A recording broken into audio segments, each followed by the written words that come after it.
Ang mabuting balita ng Panginoon, ayon kay San Lucas.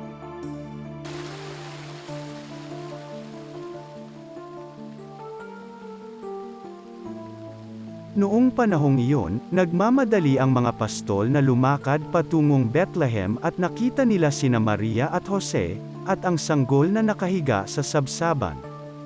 Kaya't isinaysay nila ang mga sinabi ng anghel tungkol sa sanggol na ito, at nagtaka ang lahat ng nakarinig sa sinabi ng mga pastol.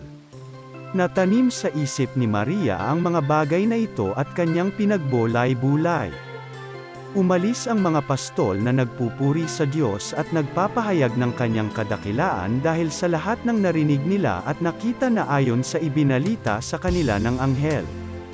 Pagdating ng ikawalong araw ay tinuli ang bata at pinangalanang Jesus ang pangalang ibinigay ng anghel bago pa siya ipinaglihim.